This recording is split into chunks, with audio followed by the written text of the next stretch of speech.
10 days ago was the last time the reigning Peach Belt Conference champions hosted an opponent on their home floor. On that occasion, they slipped past one of the conference leaders, Lander. This afternoon, the Jaguars will battle the Braves of UNC Pembroke, who currently have a share of the lead as we reach the home stretch of the conference season. Welcome once again to the Christenberry Fieldhouse on the campus of Augusta University. I'm the Mac Daddy of Sports, Charles McNeil, alongside AU alum Chad Cook. And Chad, the last time these two teams got together, it was total domination by UNC Pembroke as they beat up on the Jags by 38 for one of the most lopsided wins of the year.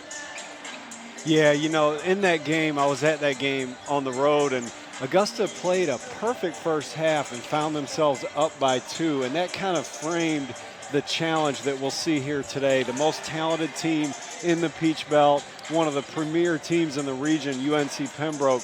To your point, the second half of that game didn't go Augusta's way in any way, shape, or form. Outscored 57-17. So that's the kind of thing that can happen if you come with less than your best against a team like UNC Pembroke. All right, Chad. It's time now for Coach Dipmetris's keys to the victory here this afternoon. Yeah, intelligently attack a gambling defense. Pembroke is going to probably play big pressure man-to-man defense, take chances, gamble, and so you want to attack a defense like that, but you also want to take great shots and not get out of what you do. So that balance will be what Augusta tries to strike. Win the battle of the boards. It's important in any game. UNC Pembroke's got 4 outstanding post players that rotate in and out in those 2 spots. Augusta will have to stay out of foul trouble and hold their own on the boards. Big game, care more. You can't get a bigger game than this against the league leader, one of the top teams in the region, and Augusta's got to play like they care more. All right, we got just enough time for a new feature, first installment of a new segment called Chad's Cooker. Chad, who do you expect to bake, broil, grill, or fry, or otherwise just cook our opponent here this afternoon? Well, I'll give you 2 names. One is Miguel Arnold in the second half of Wednesday's win over Francis Marion. Miguel made 7 threes, including 7 threes in the game, including 5 in a row in the second half to close that game. I expect him to extend that shooting into today's game. And Troy Cracknell, who's been on fire pretty much all season long, made 5 out of 8 threes for Augusta Wednesday against Francis Marion. Those are the 2 guys who will provide the spark for Augusta here today. Coming up, we'll have the starting up lineups and the tip-off of Augusta University versus UNC Pembroke Braves, powered by AUGB Ball on SUV TV.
ready for the starting lineups for this afternoon's game.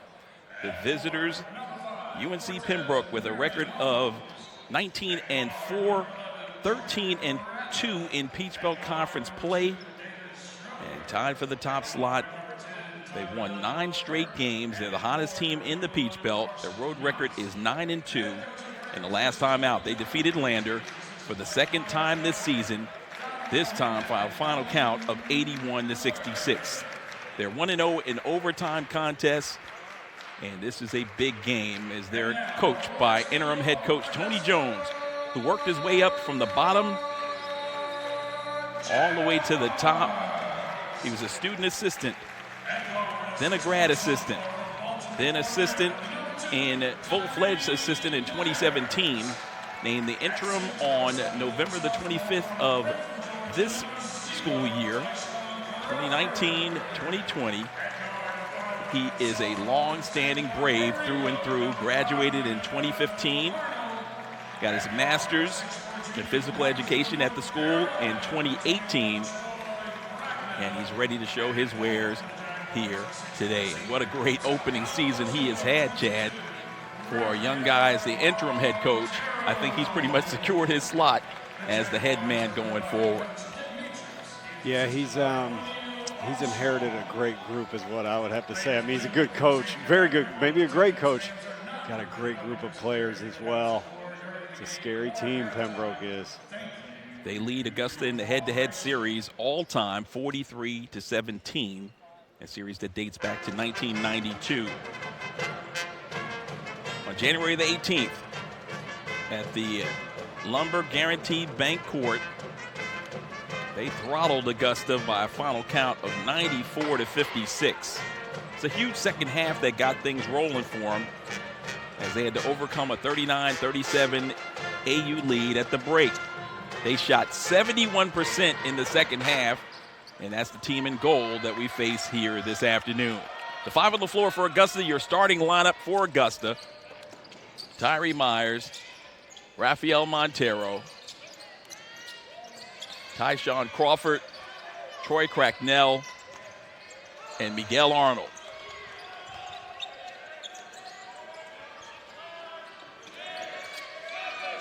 Shot clock down to 7. Myers drives the lane, gets the ball deflected off his kneecap and out of bounds.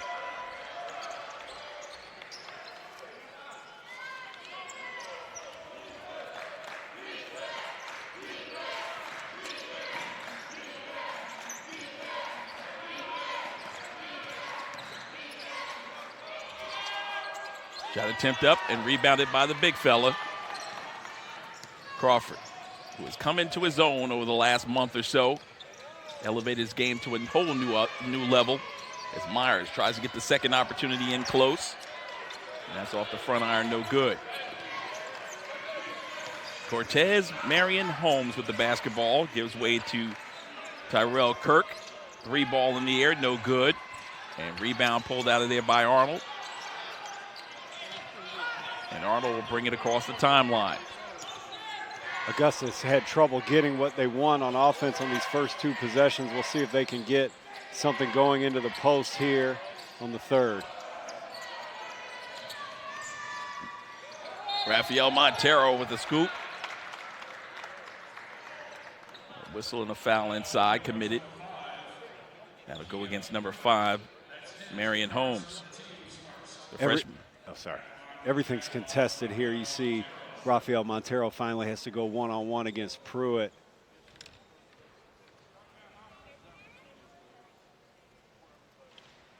Rafael Montero at the line.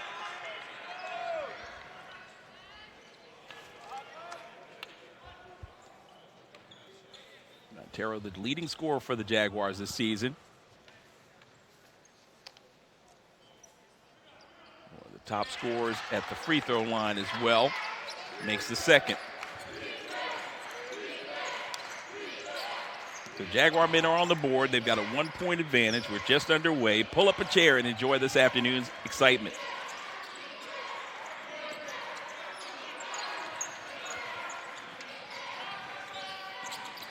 There's a dump down low. Shot blocked inside, but there's a whistle and a foul. It'll go against Crawford. Just a little sneak peek at what Pembroke brings to the table. Most of the time, this is a block shot by Tyshawn Crawford. Akia Pruitt, probably maybe the best player in the conference, draws the foul. Coach Dimitris didn't agree with the call. I kind of see his point there. Pruitt, the senior, 6'7", out of Winston-Salem, South Carolina. Attended R.J. Reynolds, one of the talented programs in that part of the triad. Made the first but missed the second, and we're deadlocked at 1 in the early going. Arnold surveying the defense, and they're playing man-to-man in this matchup. Myers with the shot clock inside of 10 to Cracknell. Down low, Montero with 4 seconds. Turns, faces. High in the air, that could have been a shot clock violation. Hit the backboard just as the buzzer sounded, but the rebound came in the hands of UNCP as they work it down low. Jump hook in the paint, short, and rebounded by Arnold. So Arnold with 2 rebounds in the early going. Had the open look, but he's going to run the offense. Over the top to Montero.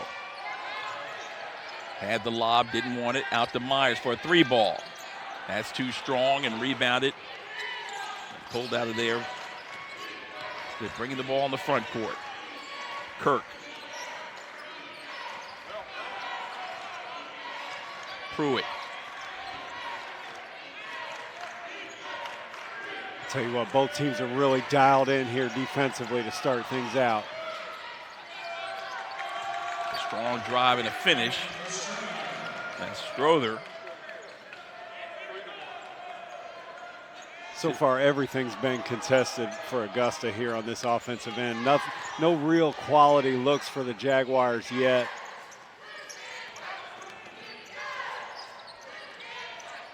Strother with the field goal. First field goal of the ball game, and now Augusta Chum's right back. And a steal. Pruitt looking for it. They'll reset the offense. Now the drive and the kick. Pull-up jump shot. Rebounded by Arnold. That's number 3 for him. Now the lob over the top. Perfect one to Raffaelli. He misses the bunny, but he's fouled in close, and he'll go to the line to shoot 2. You know, one of those keys to the game being win the battle of the boards. You mentioned Miguel Arnold getting 3 rebounds from the guard position already. It's a good contribution. Little things like that go a long way, and then they kind of manufacture a look at 2 free throws with that beautiful touch pass by Miguel Arnold. Nothing's come easy for Augusta. Things like this will be needed today to manufacture enough points to stay with this talented Pembroke team.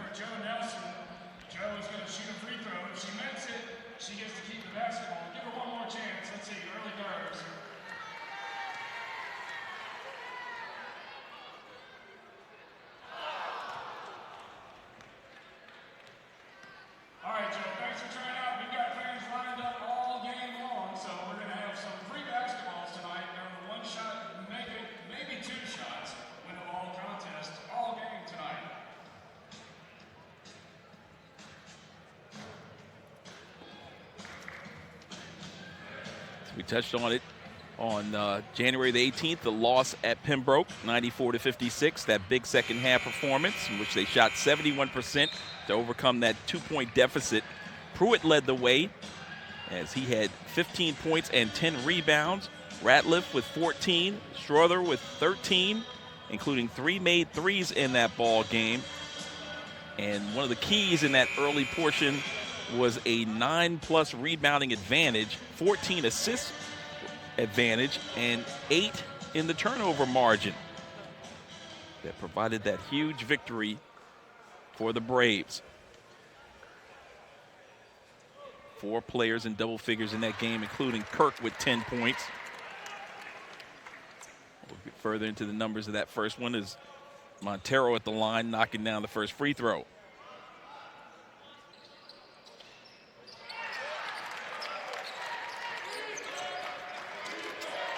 Raphael is on the board.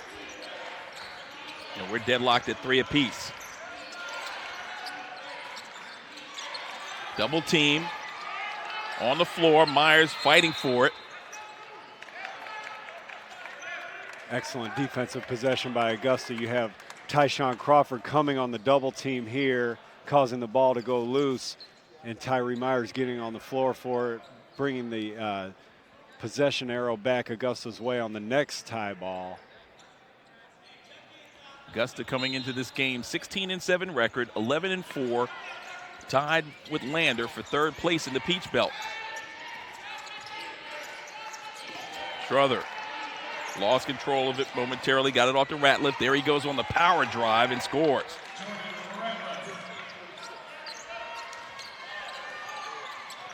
So 5-3 is our score.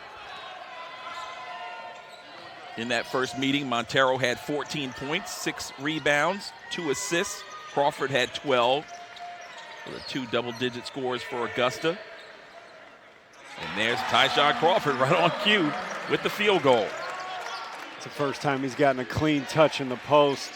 We don't see that a lot from him, that little 10-footer. He's shown the ability to make it, but today's the day to pour it on.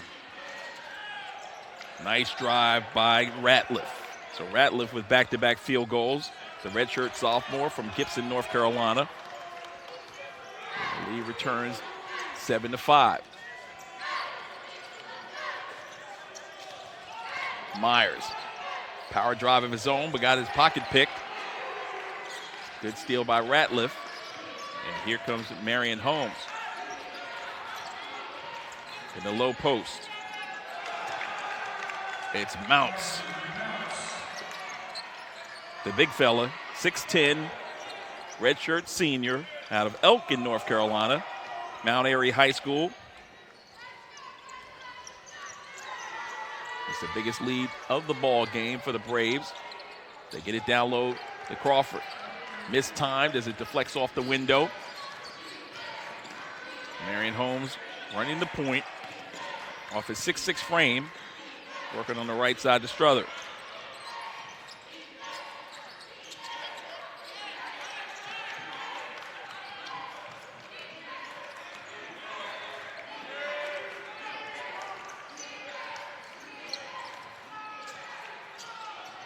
Reverse high off the window. Last touch by Crawford. The ball will go back over.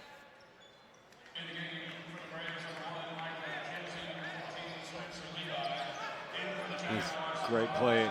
You know, UNC Pembroke has 4 really good post players. Mounts, believe it or not, is 6'11". Doesn't look it next to Tyshawn Crawford. Great finish there by Mounts. Shot clock near violation. Got it off just in time, Marion Holmes, and rebounded by Darren Lucas White, now in the lineup for Dip Mitras in his 16th season. The all-time winningest coach in Jaguar history.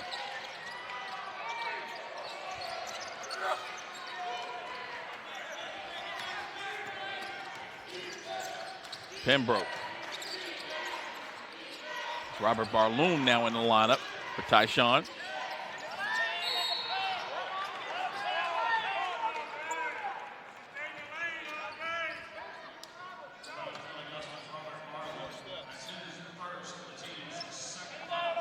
A real struggle here for Augusta today. Jaguars only able to come up with 1 field goal here in the first 7 minutes of play. 5 turnovers. Coach Dip Mitras mentioned in that second half against Pembroke last outing against the Braves, Augusta attempted 25 field goals. Pembroke, meanwhile, made 23 in that half. So it's just the kind of team that can really overwhelm you if you don't come with your A game. So far, Augusta has not come with its A game on the offensive end, mentioning those 5 turnovers. Nearly another turnover. That ball is deflected out of bounds by Kinsey. Micah Kinsey, a senior out of Atlanta, Georgia. A new backcourt out there now. As Bullard's also on the floor. Jabri Bullard. Augusta with another turnover. The Jaguars just unable to find anything that'll work offensively so far. Going to have a guy step out of his comfort zone a little bit, come up with a play or two to get some momentum. That was the 5th turnover. Yeah, I think it was actually the 6th because we got this stat sheet after that first media timeout. It was 4. And then Montero tried to feed it into Crawford. That was a turnover. And then we had our 6th there.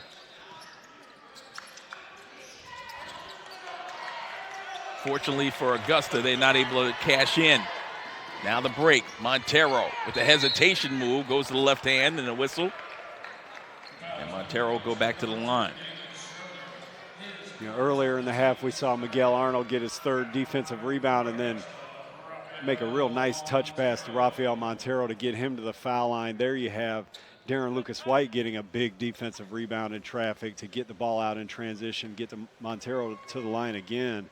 Just in a situation right now where Augusta's just manufacturing points. You know, the half-court offense has led absolutely nowhere so far. Jaguars are, you know, pretty fortunate to be able to maybe cut this lead to 4 here. Going to have to find some rhythm offensively.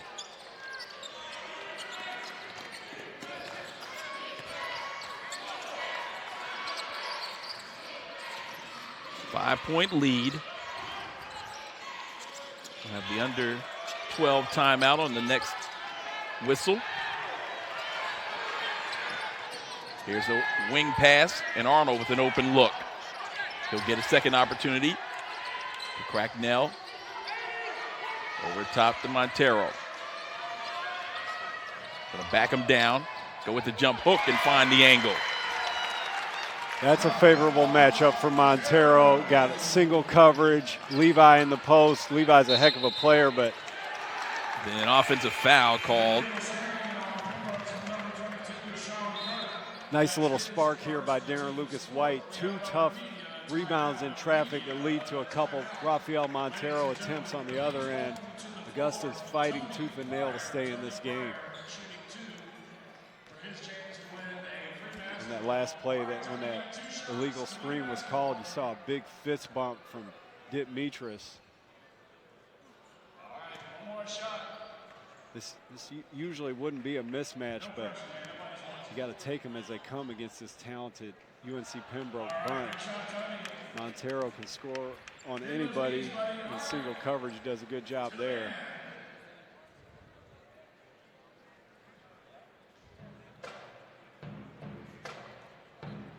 That's Jordan Ratliff. He did that a couple times in the early going.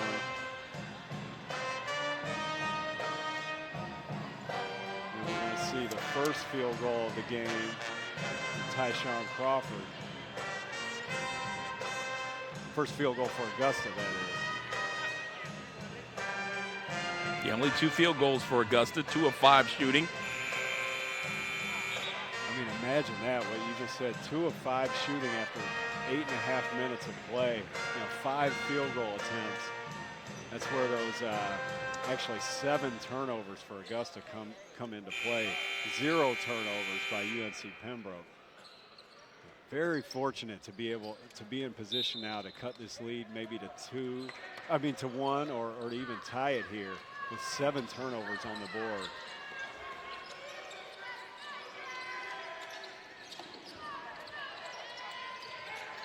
Lucas-White with the pull-up. Darren Lucas-White came to play today.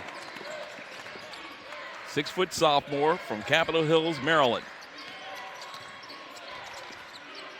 Cuts the lead to 1. So as poor as Augusta has played thus far, yielding 11 shot attempts to only 4 for themselves. Or 5 for them through that second time out. We're going to see Levi come over the back and really catch Rafael Montero with a shot to his face there. That's why he's on the ground. Now going to the bench with some cobwebs. Yeah, he got an elbow to the side of the ear. Got a big championship fight coming up soon. You get a shot. Fury and who's that, Wilder? Wilder, yep.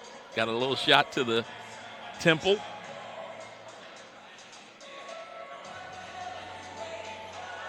So a real big spark here by Darren Lucas White.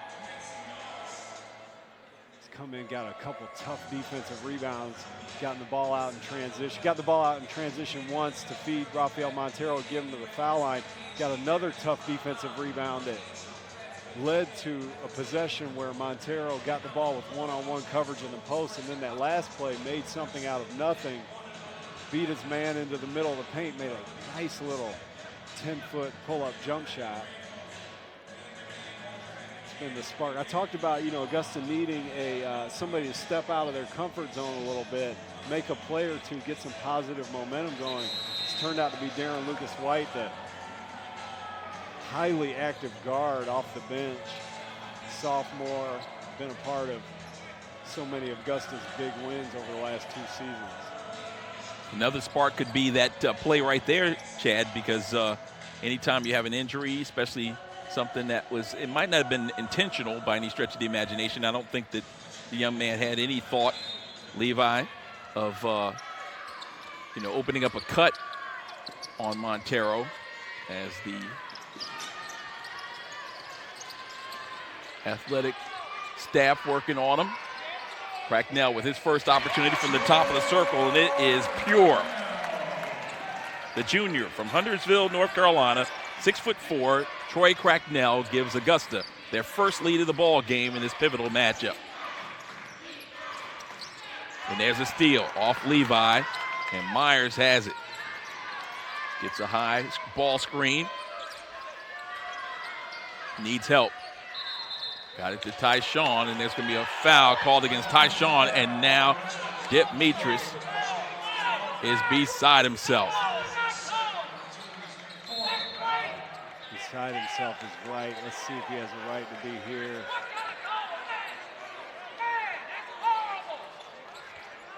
I haven't seen Dick this mad in a while. He's going to work on the other official that's closest to him.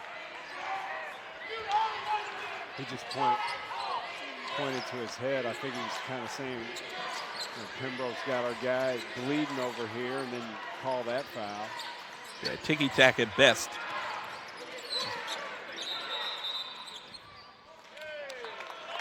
And there you have the what do you call that? The payback call, makeup call on the other end.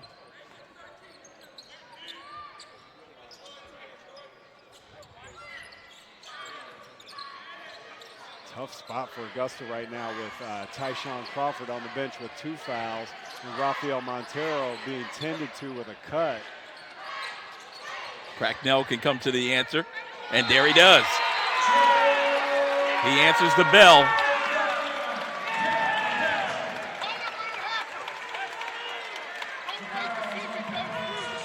It's a big-time move. Troy Cracknell made a jumper a second ago. Now he's attacking the basket. We've seen him make threes all year. There we see him attacking the basket. Just what the doctor ordered for Augusta. I talked about guys coming out of their comfort zone. That's what Troy did there. You mentioned the blow to the head against Rafael Montero sparking the team. I think that combined with, the questionable call on Tyshawn Crawford has inspired guys like Cracknell to really step up and fill in where it's needed. Augusta on a 9-0 run right now.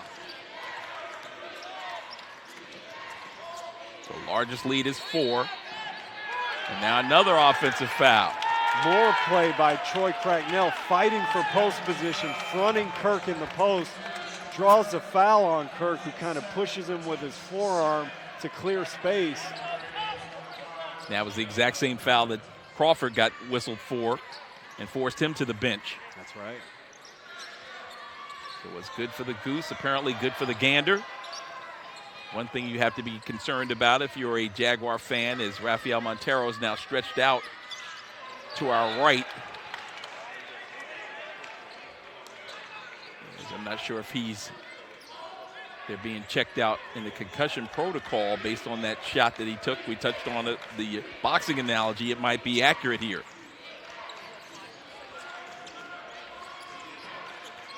Certainly hope nothing is severely wrong with the young man.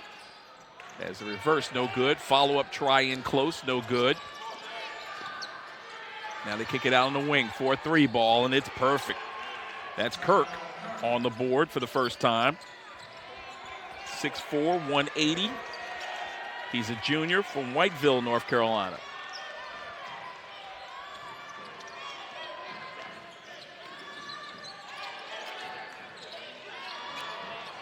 Three-point attempt up, no good. And now a chance for them to take the lead. The Braves with the basketball. They've got the opportunity for the lob over the top. Kick it out on the wing for a 3 ball. It's perfect. Pembroke's very good. You got a double in the post on Akia Pruitt, and he finds a shooter on the opposite side right after Kirk made one. Yeah, that's Jay Bree Bullard knocking down that 3 ball. The redshirt senior. And there's Barloon. Great play by Miguel Arnold. Great pass by him. I thought he would have made that 3 on the possession before. It looked good, just barely missed. So he's starting to make a contribution too. Great catch and finish by Barloon. He takes contact, but a blow by and a score by Mounts. His second field goal. Augusta up by 2. We're under 8 minutes. Have the immediate timeout on the next whistle. Maybe a chance for Rafael Montero to get back in it as he's still gathering his wind. And that's fine for Miguel Arnold, who launches a long 2. Once again, stepping out of your comfort zone. Miguel Arnold knows his offense is needed. He went out of his way to provide it there. Tough shot. That's what a talented player like Miguel Arnold can do on offense. Yeah, his accolades from last year, continuing his hot ability to fire in the field goals for Augusta as Kinsey comes back and answers. That was a big field goal for Arnold. It might light him up. He was held scoreless in the first matchup. There's Lucas White to the hole. You know, with Augusta's 2 scoring threats on the inside relegated to the bench, the 4 guards on the floor, Cracknell, Arnold, Darren Lucas White, and Tyree Myers, not to mention Robert Barloon, are really filling in for the Jaguars. Lucas White with the turnover after the steal. Bounce pass to Mounts. And there's Lucas White again, and the ball goes out of bounds. And can you call that a foul? Apparently you can. Wow. Yeah, to your point, can you call that a foul if you're laying on the ground and somebody trips over you? Is that a foul on you? That's what we'll see here. Depending on how you look at that, you could say. He did it intentionally, or? Well, not intentionally, but, you know, his body's flying and it kind of clips the guy's legs. I can kind of see that either way. Here's Lucas White over a 6'9" and a 6'11" defender. Now, these guards for Augusta have really stepped up their effort level. It's on both ends. I think we're going to see an example here. Actually, this might be that real soft runner with a beautiful shot. Plenty of action in this one. First place versus third place in the Peach Belt. There you see Miguel Arnold getting against the 6'11", knowing he's got an advantage. Beautiful pull-up jumper. Augusta shooting 8 of 12 from the field thus far, 66.7%, compared to 50% shooting, 8 of 16 for their opponents from North Carolina. 2 of 3 from long range for Pembroke. 0 of 3 from distance, says these stats. But they missed the Troy Cracknell 3-point field goal.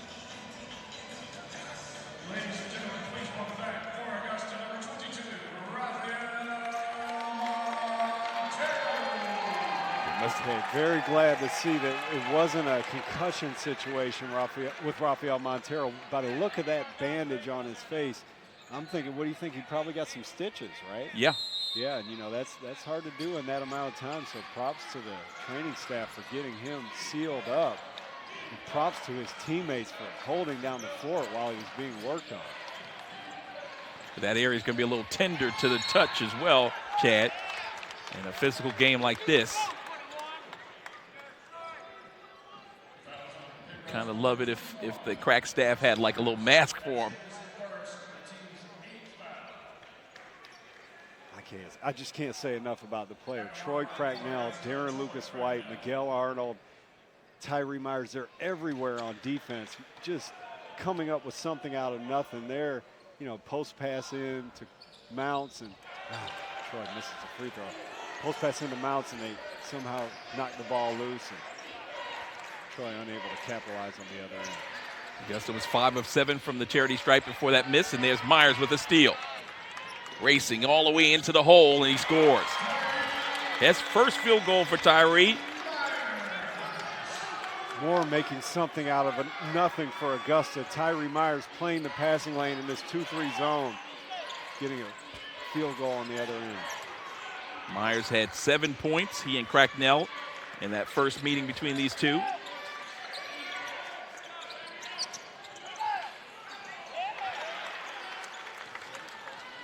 And now a chance to extend the lead.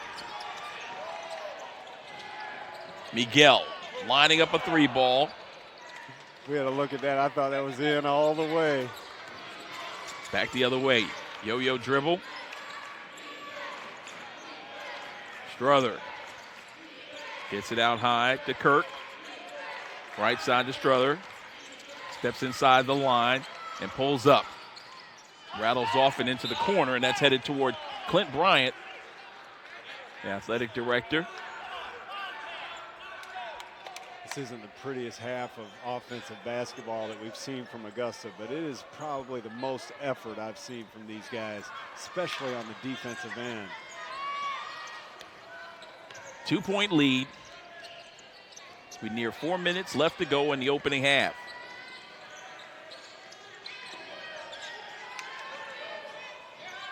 Now Raphael, where he made the last field goal. They have a similar opportunity against the 6'10 guy, puts it up over the top of him and scores. Huge basket by Rafael Montero. One of 3 Jags with 2 field goals in this first half. Largest lead of the ball game for the Jags is 4, and there's another steal. Darren Lucas-White again with those active hands. He really knows how to anticipate it. Now they'll back it up and set a play. Myers. Right side, Cracknell. Miguel. 8 seconds on the clock. Myers all the way to the well. Goes in with the reverse, can't make it work. Mounts tips it over to his teammate. And that was Strother who brought it across the timeline. He was shoved and a foul committed. Miguel Arnold will pick up the personal. That'll be his first. Team 6th. We've got the under 4 timeout. Tell you what, not for purposes of flawless offensive basketball, but just the intensity of this game, the attention to detail, the effort. It's a really great first 17 minutes of basketball here between 2 very good college basketball teams. Well, of course, we wanted to set the stage on our opponents so folks that don't follow the Peach Belt on a regular have an idea, but the Jaguars have been playing outstanding basketball here of late. We talked about 11-4 record in the conference, tied with Lander for 3rd place currently, but Chad, winners of 5 straight, including the last 2 on the road, a nail-biter at Flagler, 84-82. Yeah, that game at Flagler was a thrill to watch. You had Giddy Yorzapaitis, one of the best players in the conference, just unconscious from deep, scored 30 points, had 10 rebounds against Augusta. And he got Flagler off to a double-digit lead, and Augusta, had a bounce attack, 5 guys in double figures, and in the final 2 minutes of that game, they got a 3-pointer from Miguel Arnold to put them up by 1, and then after a bucket on the other end by Flagler, a 3-pointer by Tyree Myers to put Augusta up by 2, and they were able to get out of Florida with a victory. Had a nice blowout win over Francis Marion Wednesday, to your point, to make it 5 in a row. So Augusta's playing well. Pembroke's playing well.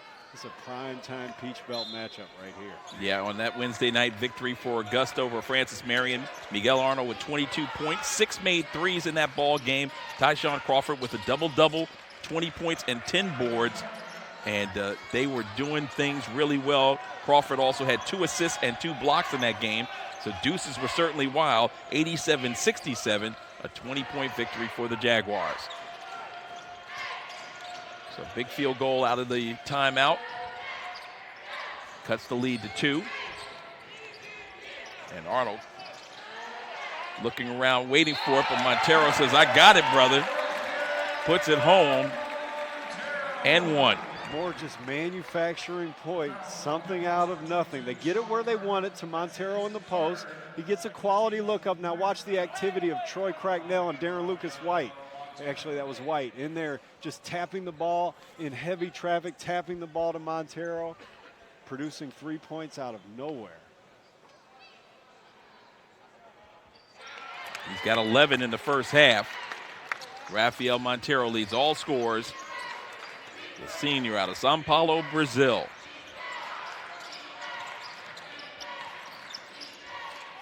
Just up by 5. What a great block out by Troy Cracknell. These guys are dialed into the details of the game. Myers all the way to the rack. Feels contact, no whistle. Kirk. Nice dump inside.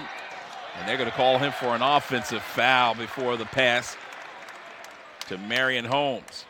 Like I said, another example of the details of the game. Rafael Montero sliding over, drawing this charge, negating the dunk. Heads up basketball by the senior. And I wondered if he could handle the contact. Apparently he can.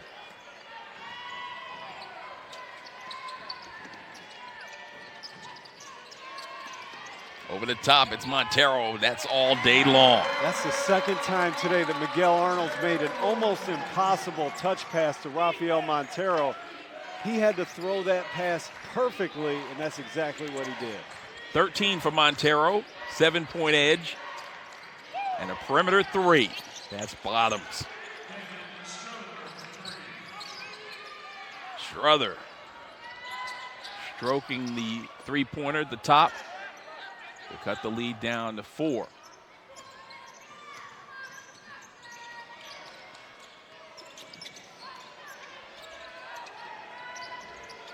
Arnold. And there's a shove at the top of the circle. Sean Kirk, the culprit. And that is 4 fouls on Sean Kirk. I can't believe he was in the game with 3. And that he's taking chances like that with 3.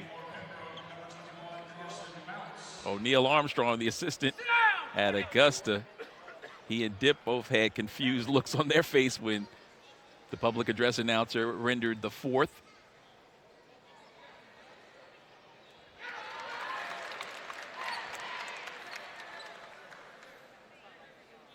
Cracknell at the line where he knocks down the first.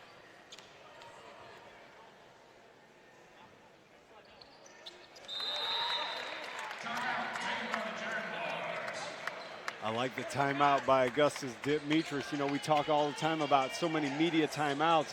Coaches don't take them in between the media timeouts. But this is a big game. You're up 6. You get a stop. You get a bucket. You go up 8 into the halftime break. You know, Coach Demetrius leaving nothing to chance here. There's that incredible pass by Miguel Arnold. Rafael Montero, you see that big bandage on his eye.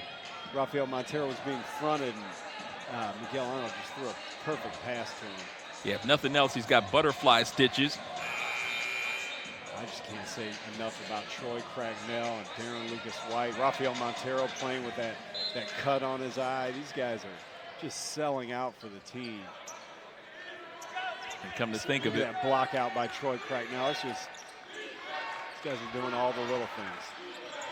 Sorry to interrupt you. No, I was just going to mention with the medical piece of Augusta University's program, definitely have several doctors on hand that can provide some real-life stitches. We probably lead the Peach Belt in medical personnel. Available at any given time, right? Yes. Rafael Montero trying to draw another charge there. Unable to do it. Oh, that's a tough one. That's a tough one. You got a guy standing there for a long time before the contact. I'm not sure what else he could have done there. Back in the Peach State for Kinsey as he knocks that one down.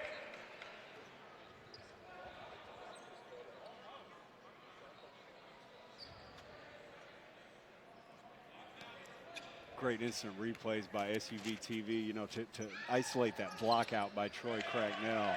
I love the fact that we tagged that play. It's those little things that Augusta's doing that's keeping them, you know, with this 4-point lead here with 40 seconds to go in the half.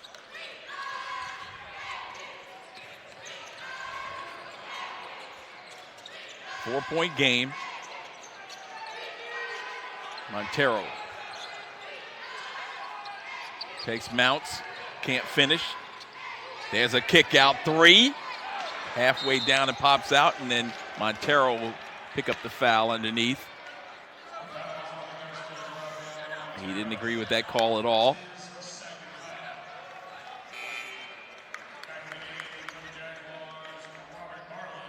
And Robert Barloon will check back in. That's just an inch away there. You know, you got Miguel Arnold getting a free look. That thing looked like it was in, just in and out. And then the difference is instead of a 7-point lead for Augusta, you have a second foul on Rafael Montero trying to get the offensive rebound. So Mounts will head to the line.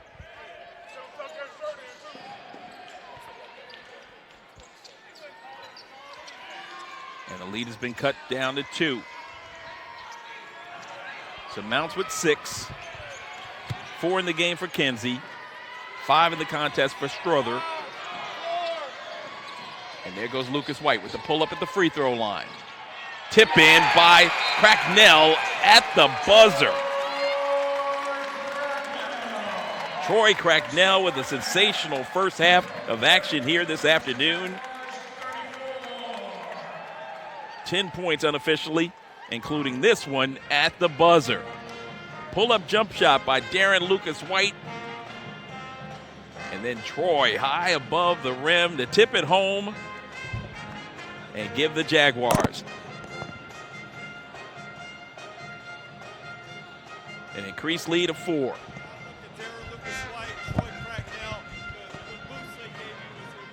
Huge boost. You know, Tyshawn picked up 2. Hoffa looked like he was a war victim out there with the blood. And Darren made some big plays. Troy made some big plays. You know, Miguel forced 2. You know, we're going to play aggressive without being, too dumb. The last one's a good shot. Great offensive rebound by Darren. So be up 4. Big fella sitting over there with me. Hoffa over there with blood. We're in good shape. Yeah, the defense, besides the hustle, the defense has to be the difference, right? Yeah, the zone helped us a little bit.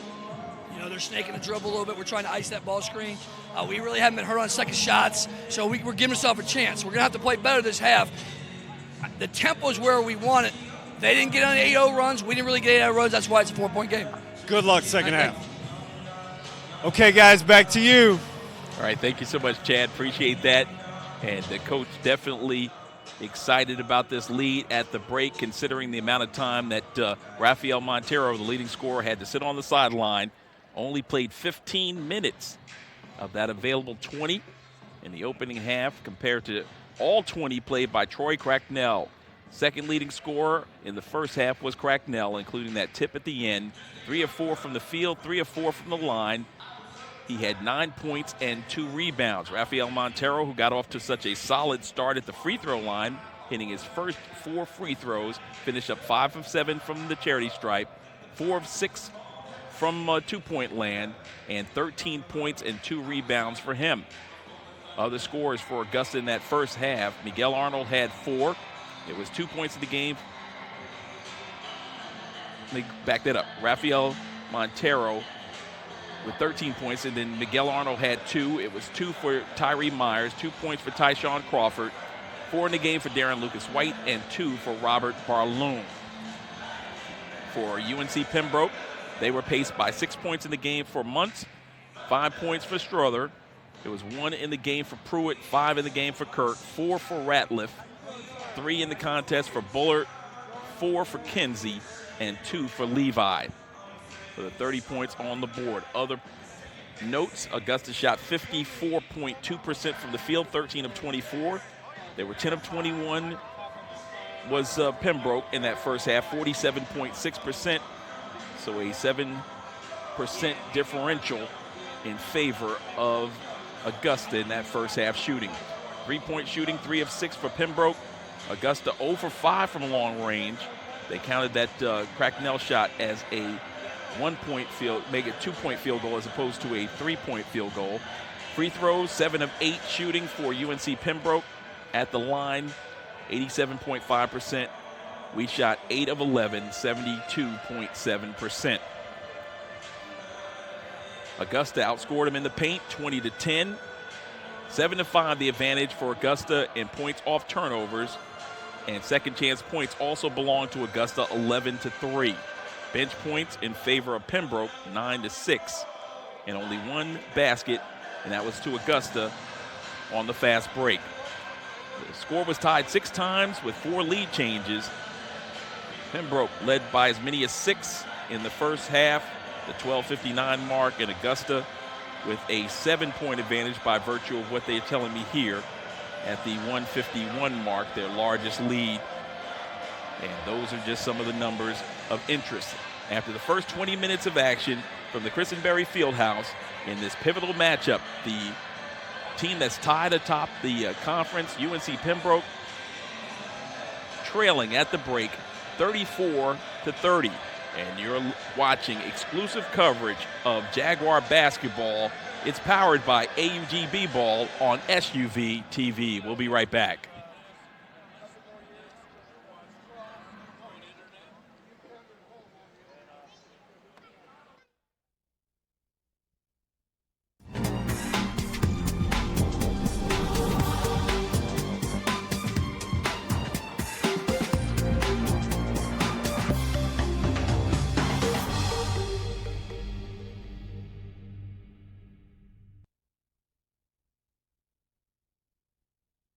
You are anything but ordinary. You have your own path and your own potential to realize. At Augusta University, the advantages created by our diversity in thought, culture, and collaboration give you and us infinite opportunity.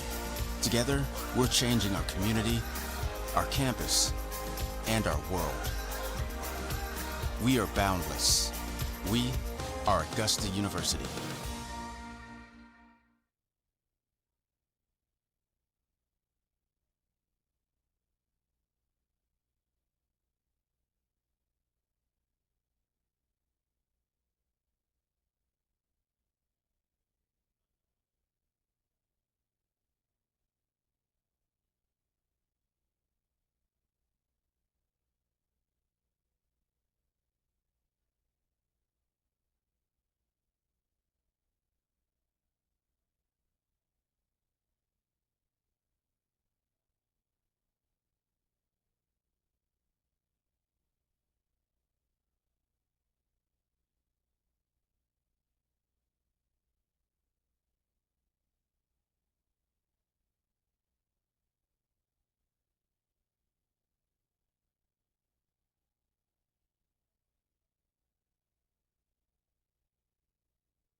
Back inside the Christenberry Fieldhouse with two hot teams in action. And we talked a little bit about Augusta winning 5 straight. Pembroke won the last 9 consecutive. But we go back and look at our keys as given to us by Dip Mitras. And how can you tie those into what we've seen in the first half? Well, the first one, intelligently attack. Dip Mitras talked about that in the halftime interview. That's still something that they're going to have to calibrate. But winning the battle of the boards, you've got Tyshawn Crawford playing only 6 minutes in the first half, and Rafael Montero out for extended minutes with the cut on his forehead. And with 4 guards in the game, Augusta's able to out-rebound Pembroke 13-11 and hold Pembroke to only 2 offensive rebounds. So kudos to the guards for holding down the fort and winning the battle of the boards against a team loaded up front. And then number 3 is the big one. Big game, care more. If there's one thing that stood out more than anything in that first half, it was Augusta's care level, if you will. Darren Lucas White came in and set the tone. Miguel Arnold got big defensive rebounds. Troy Cracknell was all over the place. Tyree Myers made that big steal and layup. Again, back to those 4 guards, and then Rafael Montero coming in with that big cut on his forehead.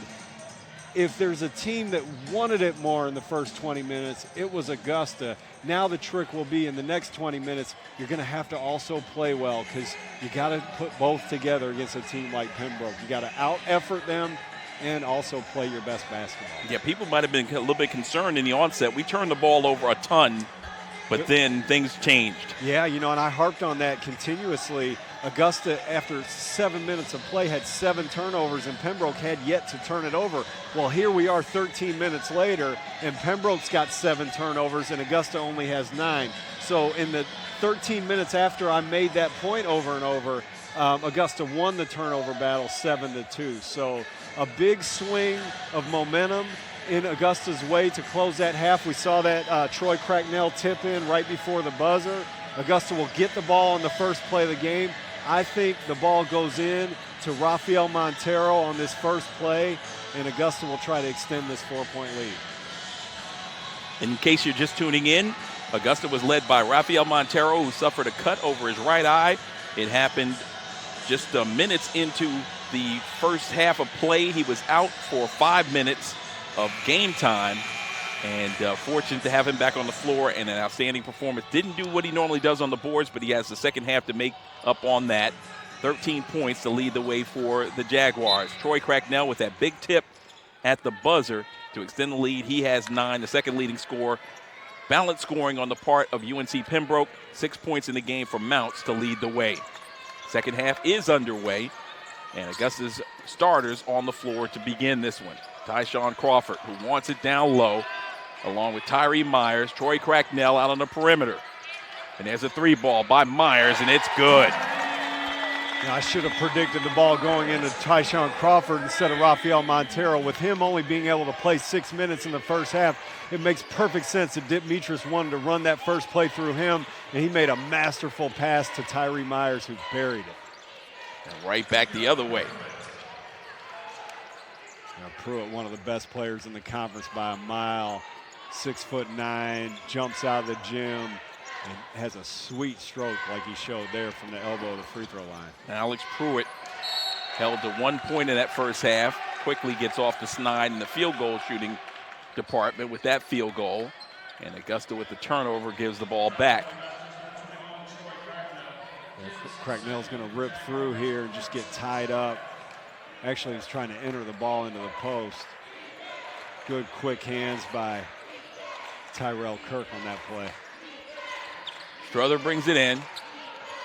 He'll drive to the free throw line. Now dump it down low to Mounts. Up over the top. No good, and rebounded by Crawford. Great job by Crawford to first bother the shot and second pull down the rebound.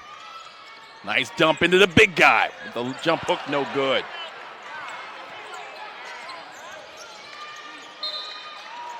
Great anticipation on the part of Tyree, but he's called for a foul at the top of the circle.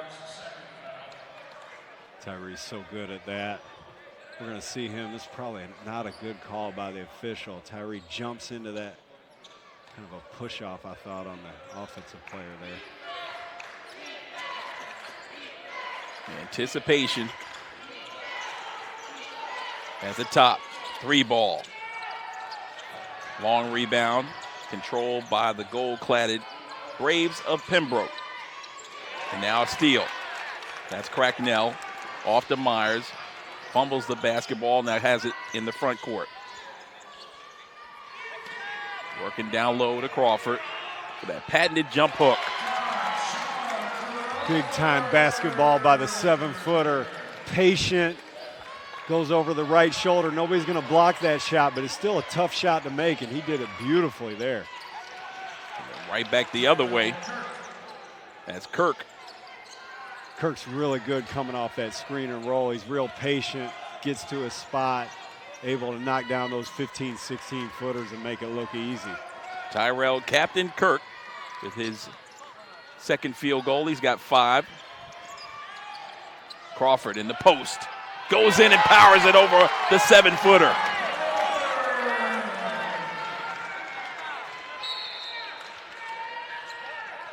I gave him the benefit of the doubt on that one. Mounts, a 6'10" guy.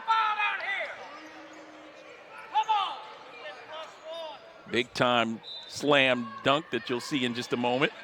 It was great, not just a great dunk, it was a great dunk, but also Quick great hands to reel in that pass. When we see the replay, we'll see how difficult that pass was to locate in the first place for Tyshawn Crawford. There's Kirk again. Yeah, pull-up jump shot by Kirk. 2 field goals for him in the second half to go along with 1 for Pruitt. Augusta in this ball game not wanting to fall behind. Keep that 5-point or better margin throughout. Myers off the pump. Beautiful fake and a bucket. I love that footwork by Tyree Myers. Plants with 2 feet, lets the defender fly by and just puts in a nice little soft shot off the backboard. Pushing with the off arm. That was Kirk.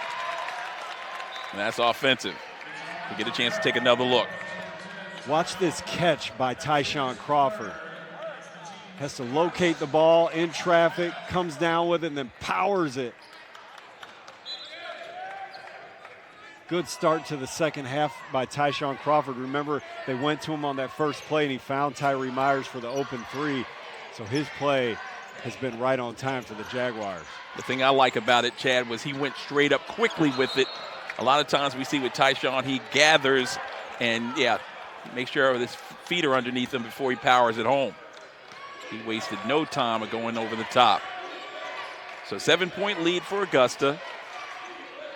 Turnover gives it back to the Braves.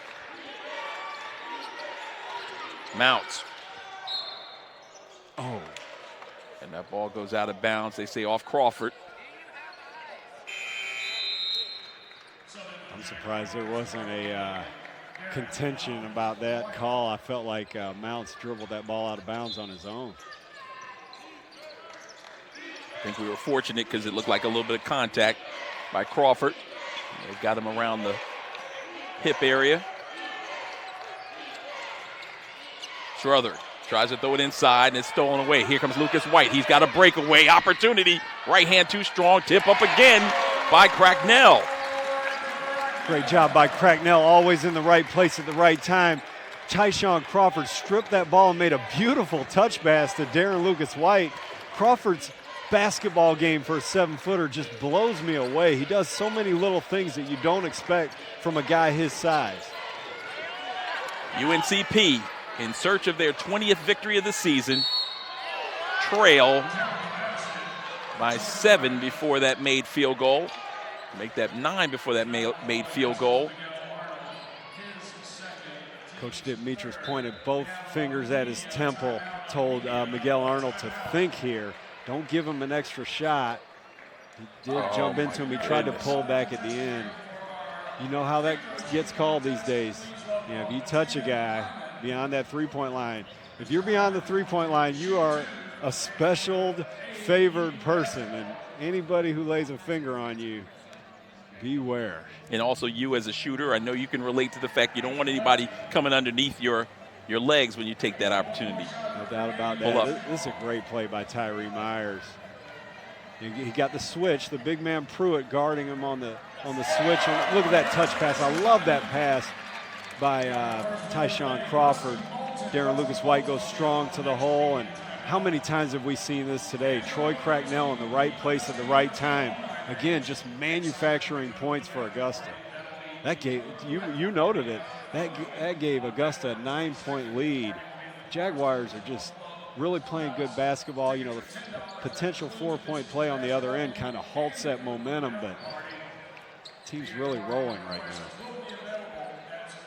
The interesting thing for me is the fact that Darren Lucas-White with that 35-inch vertical nearly jumped out of the building. I think he surprised himself. He got up so high, he missed a layup.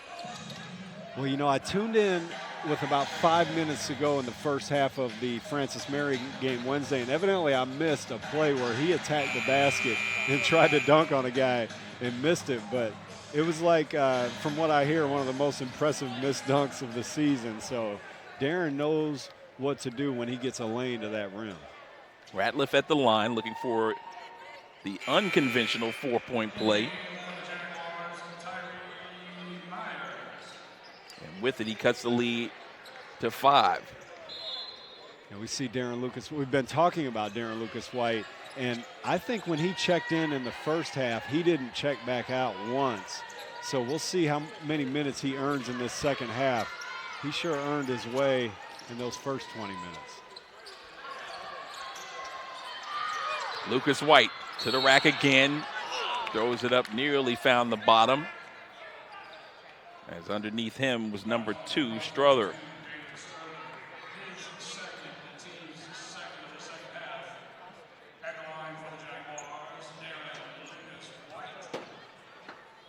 Darren Lucas-White at the line for Augusta. He had 4 points in the first half.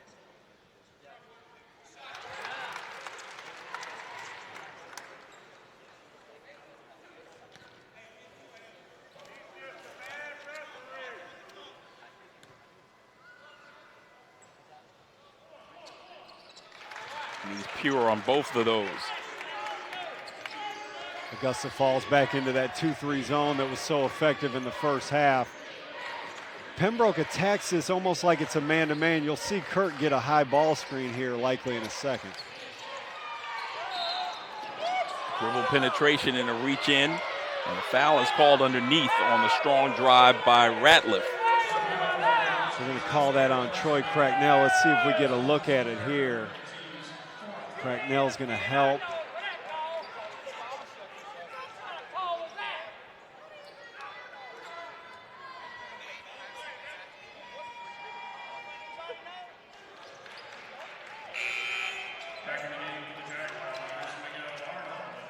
So redshirt sophomore knocks down the first after making the 4-point play a moment ago.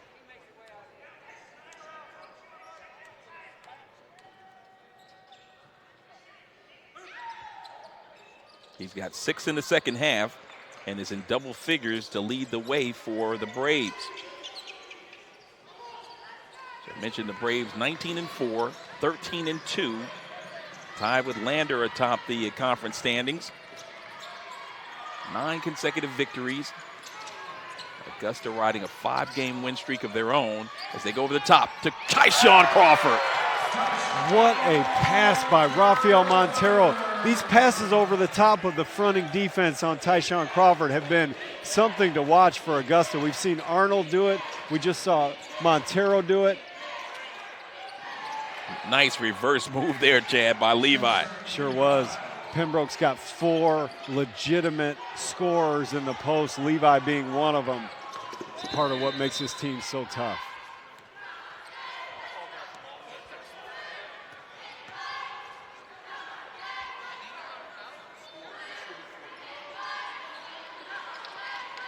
If we had I don't think I've ever seen that where just a regular foul gets called on the court and both coaches try to take a impromptu timeout. The referee says, none of that, guys. Get out here. We're playing.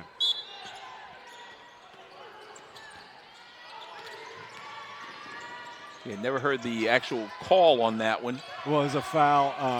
I can't recall who it was, but against Tyree Myers as he brought the ball up the court. Well, Tyree Myers is now talking some.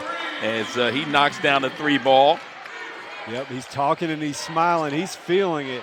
A little while ago when he made that play against Pruitt, he had something to say too. It's good to see some life out of the sophomore point guard.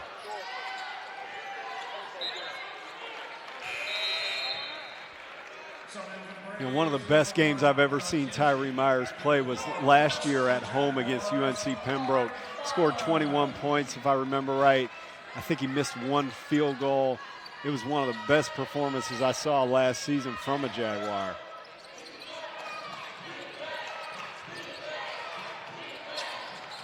He does a little bit of everything for the Jaguars. Now on the left wing, there's a 3 ball, and it's good. You know, Kirk's a heck of a player. He's been using that, what they call a snake dribble against the pick and roll. Out of the pick and roll all game. There he bangs in another 3-pointer. Without Kirk, Pembroke would be in a bad way. He's keeping them in this ball game. He's got 10. Every time it looks like Augusta's going to extend the lead to double figures, back come the Braves. Pull-up jump shot by Montero, and he draws a foul against Levi.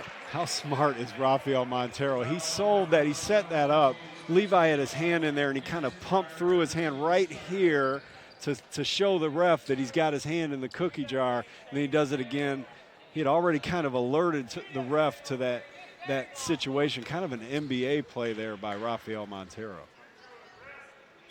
Trying to initiate a conversation with Barloom, who's not having anything to do with it. Is Mr. Kirk.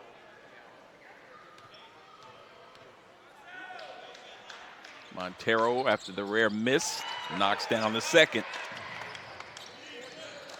Just his second miss of the ball game from the line. Augusta's back to man, and Darren Lucas White draws the assignment on Kirk. No better guy to try to take on that assignment. And it causes a turnover. Darren Lucas White, just standing in your vicinity, you start getting nervous. And Tyree Myers goes straight to him with a high five. He says, "Good job, partner." The two guards, sophomore guards from Maryland, have been a godsend for this program. There it is. Miguel Arnold partially deflected on his 3 ball. 6-point lead. 2-possession game. And the pull-up is good by Ratliff. Second made 3 for him in the second half. He's got 9 in the second stanza. 13 overall. And it's a 3-point game. Montero, backdoor. Miguel with the finish at the rim. What a cut, what a pass, what a finish, what a game.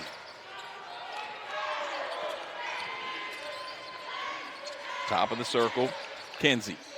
Now goes sideways to Levi. He wanted 3 ball, hit off the basket, the score clock, and no basket.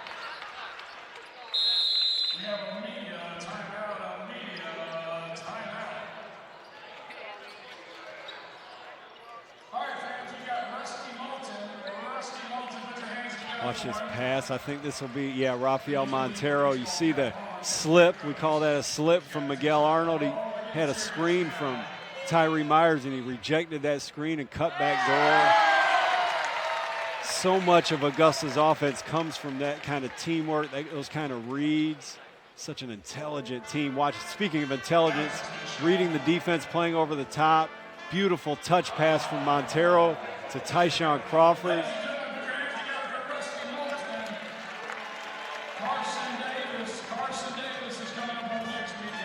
I saw this Augusta team play against Pembroke a month or so ago, and it's just night and day what Augusta's been able to do, the transition they've been able to make, the improvement they've been able to show of late. We talked about their 5-game winning streak, now in a position to fight for a win against the #1 team in the conference.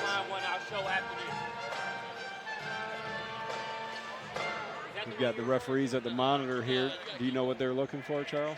I'm not really sure, Chad. It appears as if they wanted 2 angles of the previous play, and you know what, Marcus bringing it back for them. I bet it's, sorry to interrupt, it's at 3 from Yeah, Ratliff. making sure that it's a 3-pointer. I think it wasn't. Yeah, they counted it for 3. When he shot that ball, I didn't think it was a 3, so I don't blame them for looking at it, but they obviously found what they were looking for.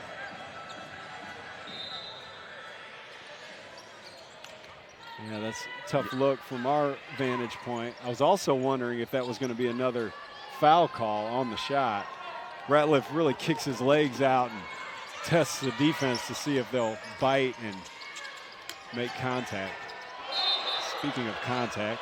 Tyshawn picking up the offensive foul.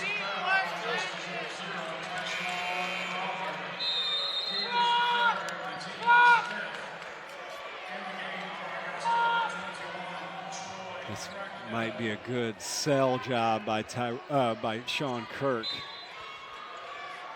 Yep. Bought his team a possession. Augusta back in that zone. Let's see if they attack it with Kirk on a screen and roll. Here it comes.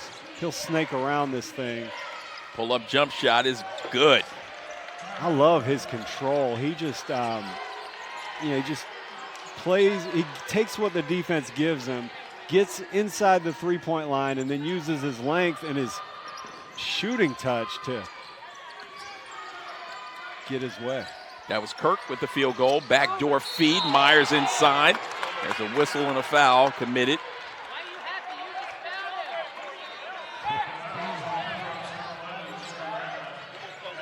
I mentioned a second ago Augusta and how they get so much of their offense out of these reads and these plays off screens and cuts. Another example there. You'll see Tyree Myers come off a screen. Darren Lucas White knows to look for him. The pass is on time and on target.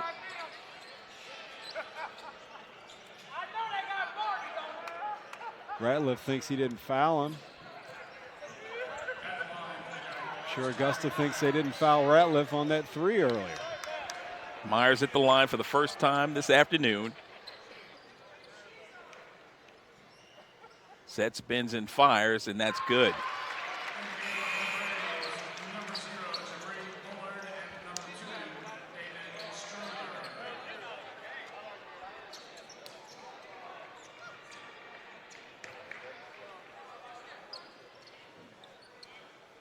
Gus has made 12 free throws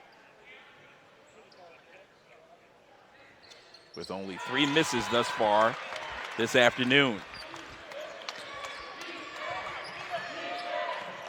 Augusta's getting a break here from Tyrell Kirk. I know Jaguar fans have to be grateful of that. Nice feed inside, but a steal by Darren Lucas White. Working it defensively against him with the steal, and now the breakaway. And he misses the monster slam. Sean Kirk tried to go up, and away, and threw it off the back iron, and the carom went all the way out of bounds. Some good karma there for Augusta. They fought hard to gain possession, and Darren Lucas White just couldn't keep track of it. Jack Young absolutely loved that one. Big smile on his face across the way. Bounce pass in the post. Montero gets it back on the repost. Faking, working against Levi. Turning, facing. And he's hammered. He'll go to the line to shoot 2. Miguel Arnold's over on the bench, and he flexes his muscle, looks down at his bicep. That's the signal for Rafael Montero being too strong in the post to handle. Maybe even more than that, he's just so crafty.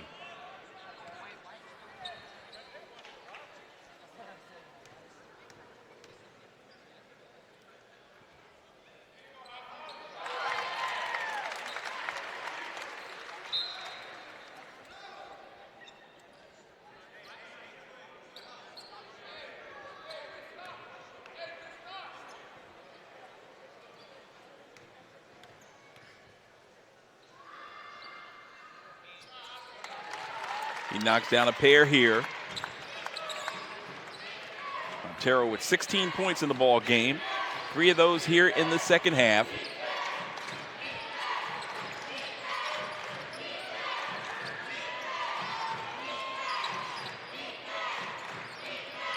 Top of the circle. Bullard Drives the basket. Shot is good and a foul. What a tough finish. Now, that's not going to be on Crawford, is it? Yeah, that's on Darren Lucas-White. It's hard to see. Looked like Crawford was going to have a beat on the block shot, and then Darren reaches in there, and that's where the foul comes.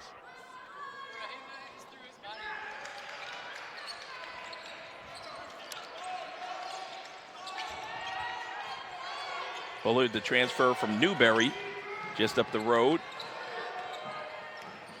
Three-point play conventionally that time. He's got 6. Pull up by Myers. And the 14-footer is good.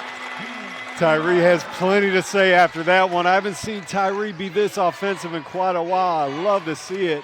Such a talented player in every way. And this vocal as well, Chad. He's chirping out there. Good hesitation. Now the kick out for a wide open 3-ball. Too strong, rebounded, and they'll reset the offense. Top of the circle. Side rim, no good. Rebounded by Crawford. Darren Lucas-White covered about every inch of the floor on that defensive possession. He contested everything. Get it down low, no. It's deflected away and out of bounds. Quick hands on the part of Kinsey. And Kinsey will check out. And Kirk will come back in for him.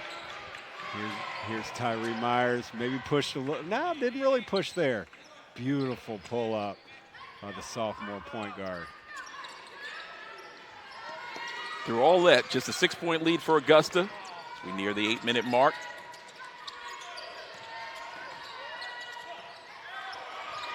Montero on a clear out. Oh, he's got him. No. Bounds out. There's Lucas-White to the basket. Right hand no good. Crawford slams it with 2 hands. Tyshawn Crawford sends my broadcast partner to another level. Back the other way. There's a 3-ball, no good. Crawford with the board. And Augusta's running. Lucas-White, yo-yo dribble. Now kick out. Cracknell steps in for a long 2. And the crowd goes wild.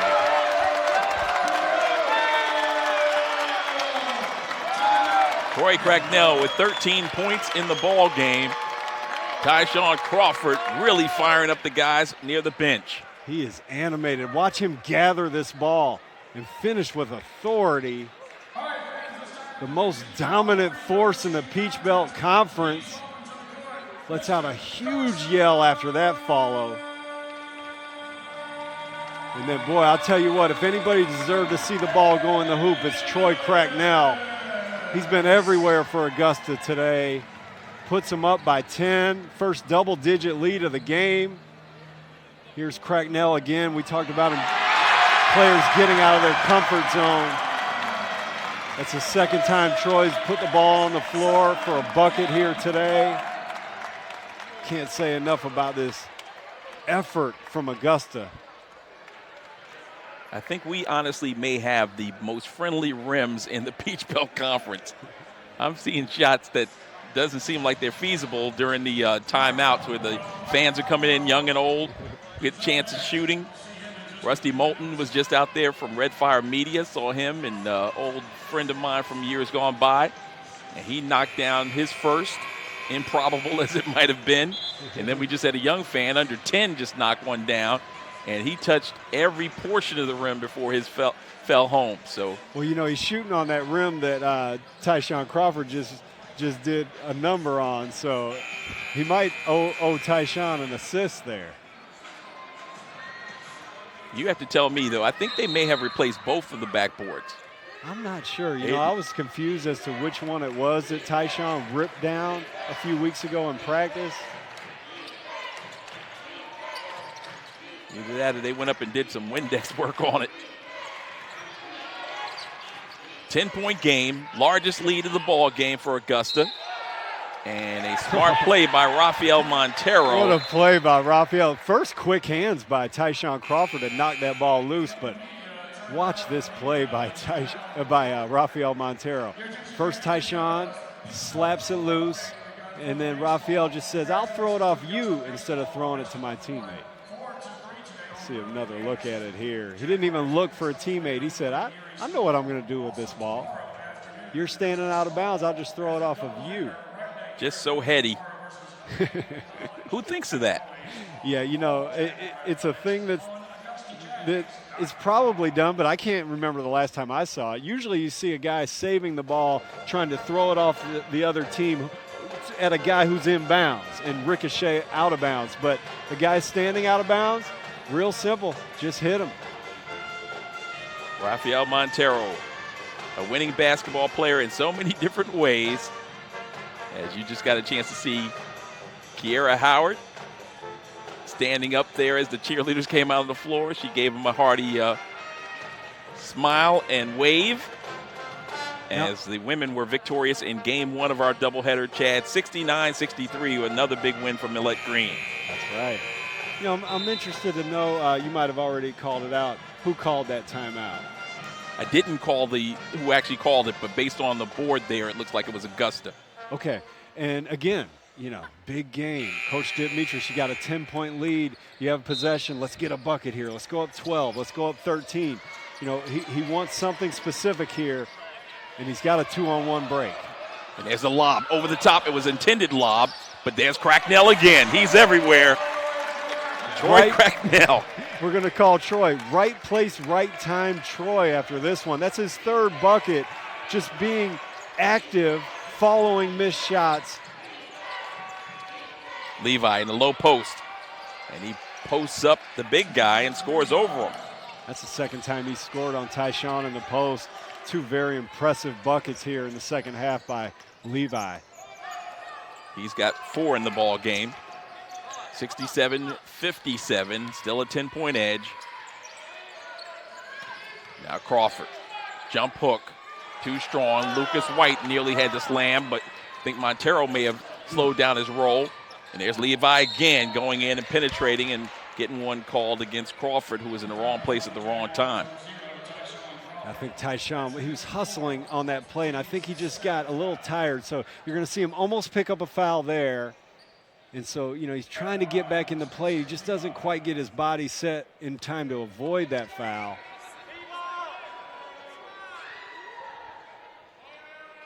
The first free throw is off the mark.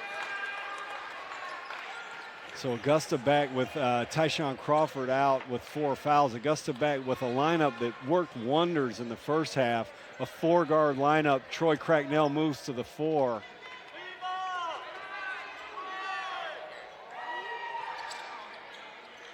Yeah, this was the lineup to help that margin at the end of the first half.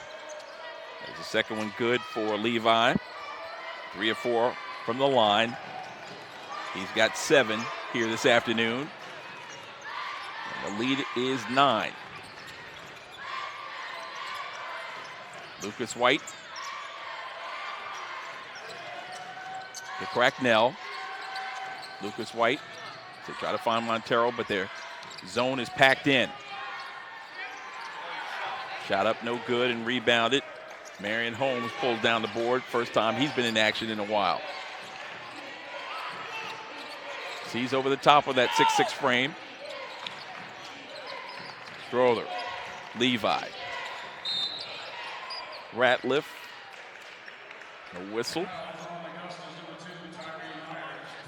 Tyree Myers tried to bull through that screen, got the foul call. You know, something to watch for right now as we see Levi go to the foul line is Levi, who's being guarded by Troy Cracknell. We've seen Levi score on Tyshawn Crawford twice in the post. He's an excellent scorer in the post, and he's being guarded by a much smaller, shorter end, slighter frame player in Troy Cracknell. Now, one thing is he's going to have to make his free throws as he misses the front end there. Uncharacteristic for the Jaguars tonight. To see them misfire from close, and there's Lucas White with the finish. You know, I mentioned this earlier, how many minutes will Darren Lucas White earn in this second half? Once again, after checking in, after 2 or 3 or 4 minutes, he has yet to come back out of the game. He's playing inspired basketball. You see the bench just up And Leaf Lenore giving him 5. Now Darren missed that free throw while we showed that replay. 8 points in the game for Lucas White. An 11-point lead for Augusta.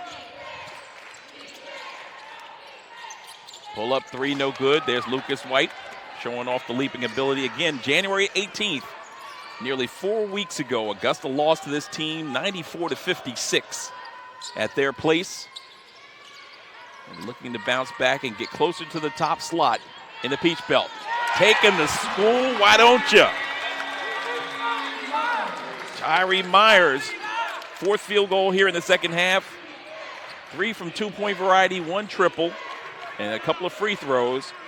And he's got 11 in double figures. Kirk to the house. Kirk having a big second half, Chad. He's got 14. He's an outstanding player. Only 14 points. I'm kind of shocked to hear that because, you know, every time he makes a shot, it feels like he's just made 2 or 3. They're all very impressive, very good basketball plays. 11 of those in the second half. Arnold hasn't had a bucket in a while. Gives it off to Montero, who wants one, and he gets one. That's his first field goal in the second half. He's got 18, season average. 73-60. Now the largest lead is 13 for the Jags. Levi working against Cracknell, reverses on him. They stepped on the end line. And it'll go back over to Augusta as Tony Jones, TJ, the head coach, interim head coach of the Braves, trying to dial something up here in this remaining minutes. His team is on the ropes. Smart play by Miguel Arnold. Little pick and pop type situation. That's just a tough shot. That's a, you know, Peach Belt Conference Player of the Year candidate right there, just making a shot for his team. Here we go. Speaking of a guy who knows what his team needs, that's Tyree Myers. Just gets it up on the glass before Levi can get to it.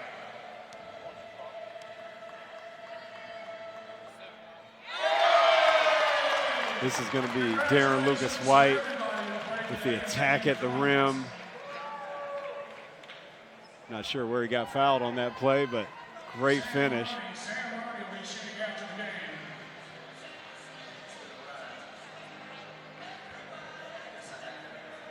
I'll tell you what, Charles, the way this game started with Augusta turning the ball over 7 times in the early going, having 1 field goal after about 7 or 8 minutes of play. They were only trailing 11-5, but if you'd have told me that they'd have a chance to go up 15, you know, with 3 minutes, 48 seconds to go, I would have been shocked.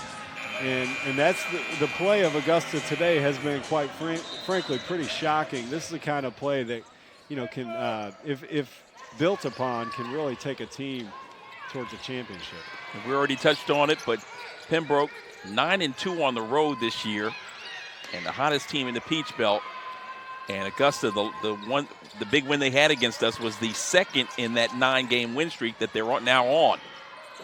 So they continue with fire since then. Many double-digit victories along the way. Not saying that this one is in the bank just yet. As Cracknell goes in with a strong drive, but look at that left hand.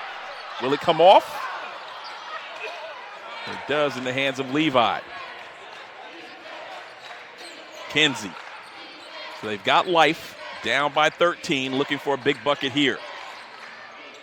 Jump hook is short of the mark. Loose ball rebound on the floor. Levi all over it. Loose ball as Myers wrestles it out of his hands. And it's Augusta basketball. Lucas White crossing the timeline, Chad, with a big turnover that time, courtesy of Myers.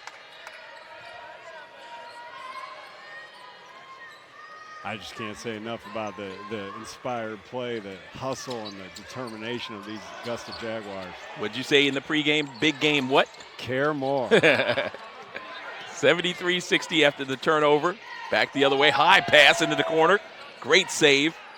And he gets it back for a 3 ball. Long rebound.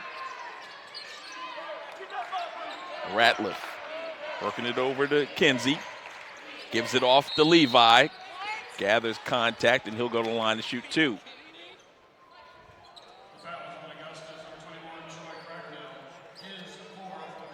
So Cracknell just picked up his 4th.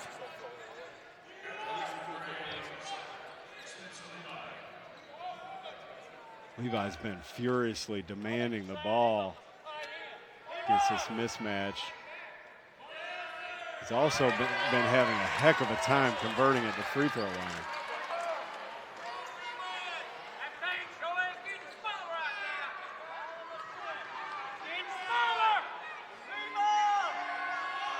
Second one in the air, and it rattles off, no good. Loose ball rebound. There was a fight for it between Ratliff, Arnold, and alternate possession arrow in favor of the Braves.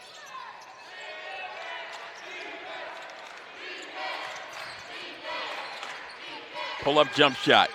That's short. Lucas White dives for it. Top of the circle 3. And it's again right down the bottom. Marion Holmes. That's his first field goal of the ball game. No, that was Pruitt. Pruitt, my son.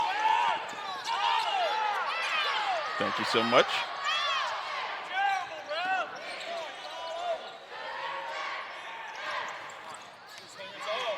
Back the other way. Dump on the right side. Augusta just flying all over the place for these loose balls.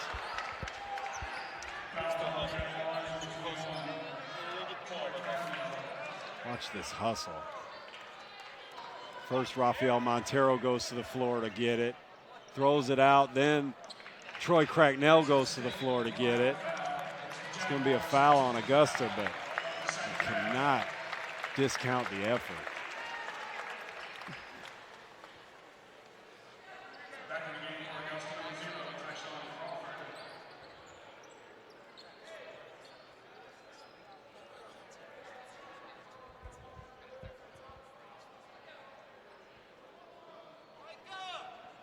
You know, we saw in the girls' game that now we have 91 seconds. In the girls' game, it was 61 seconds, that it can really last forever. No lead is safe. You know, just a moment ago, Augusta led by 13. Pruitt cut it to 10 with a 3, and now Pembroke able to cut it to 8 with a lot of time left. Kinsey now with 6. So he makes a pair there. Crawford back in the lineup to break the press. Lucas White, 2-on-1, drives to the basket. Lefty hook, no good. Miguel Arnold got it, then taken out of his hands. And in the front court, it's Kinsey pulling up.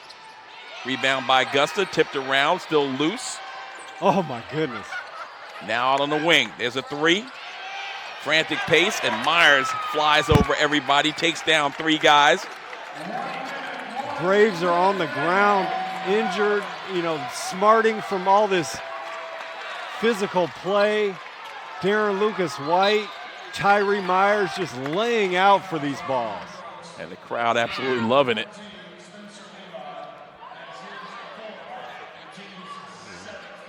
You see at the end there, Darren Lucas White laid out for the ball.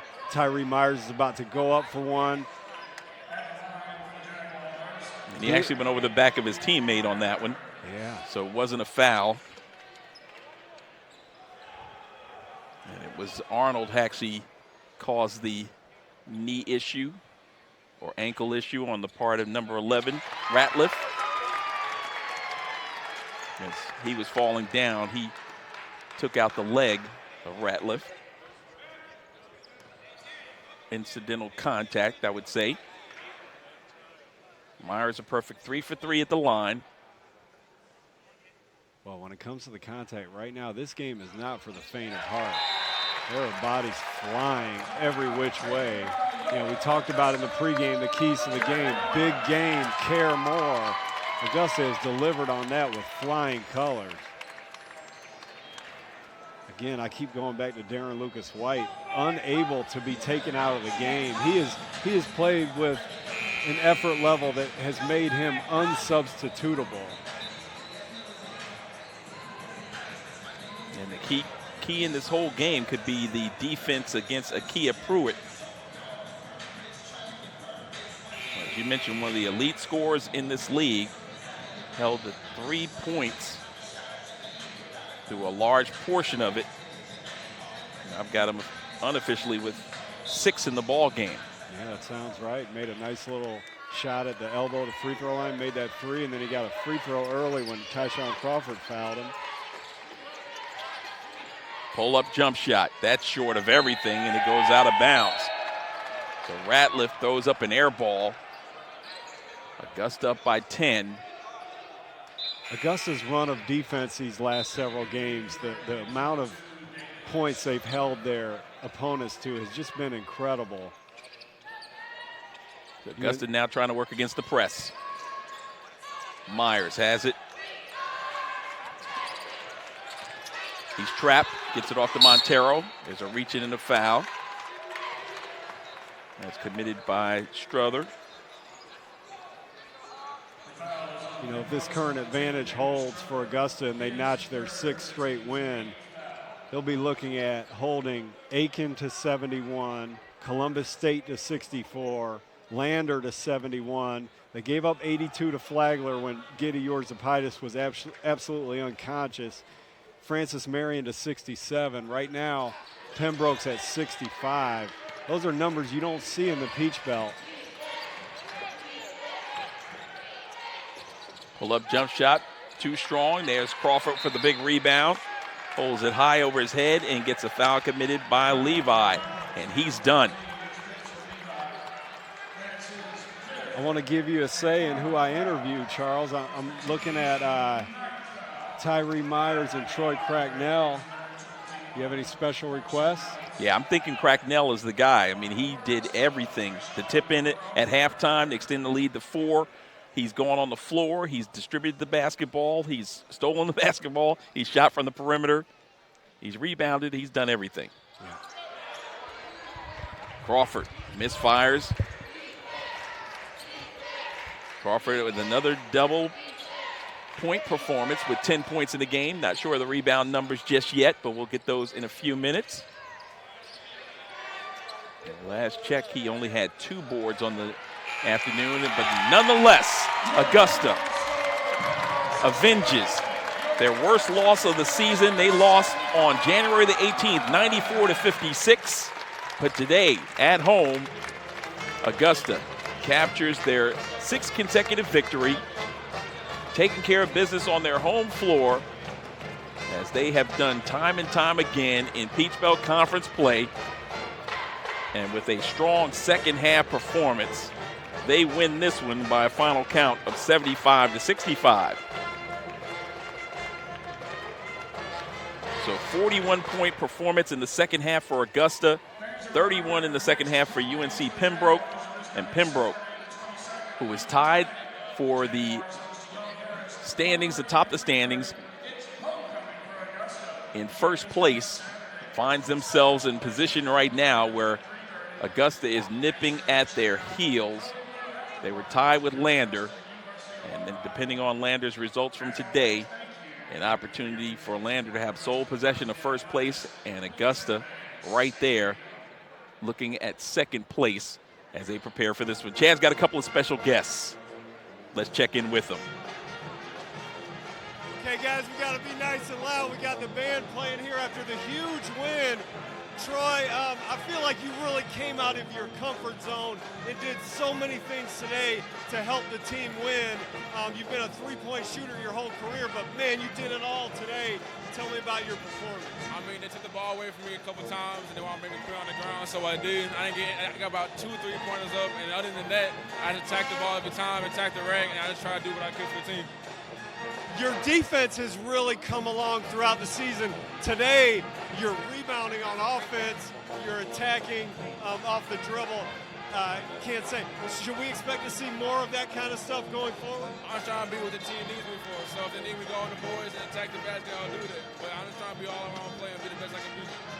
Speaking of doing what your team needs, Tyree, instead of only distributing the ball or mostly distributing the ball today, you really turned it on the offensive end, looking for your own shot. I saw you chirping a little bit out there. Tell me about playing against the #1 team in the conference, doing what you needed to do to get your team a big win. I just tried to come out and be aggressive. You know, I didn't have the best first half, but my teammates get me through it. I just want to have a good game. My parents came to this game, So it was just a real big game. Just a #1 team. We need to get this dub. And we came together and got it done. I assume it was with somebody on the opposite team that you were chirping with. It looked like it was good-natured stuff. Who was that you were going back and forth? Man, it's just good basketball, just competitive. Nothing major, just being competitive. Of course. Now, real quick from both of you, Darren Lucas White, once he checked in, I don't think he checked back out both halves. His energy was big, right? Yeah, he's just a dog out there. He's great on defense and attacking the basket. He's one of our best defensive players and gets his hand on everything. How about you about Darren? I already know Darren. I knew what Darren was going to do. I already knew it. So that was just a regular thing for us. You can always count on him, right? Yes, sir. Okay, hey, great job. Good luck in North Georgia, and we'll see you back here homecoming next Saturday. All right, good job. Thank you. Okay, we're going to get Coach Dip Mitras now. He's obviously in heavy demand, so some people are congratulating him. Coach, you talked about attacking intelligently against a gambling defense. I think the story today was guys doing things that maybe they don't normally do to get a big win for your team. Getting rebounds. Tyree jumped up, got a big one. We did a good job. I thought it was a big possession when Troy knocked that one in transition. Kind of broke their back. We did a good job, man. We played hard, 66 points. Yeah. Our modus operandi is if it's in the 70s, low 70s, 60s, we have a chance to win. Great effort, great team effort. Tyree was special tonight. Challenged him pretty hard in the film room, so he responded really well. But it was a great effort. We didn't play great, but we played hard. Even late, we got stops. We were missing our free throws, but it's a great team effort tonight. You played so hard. Guys like Darren Lucas White and Troy Cracknell just flying all over the place, laying out for loose balls. You said big game care more.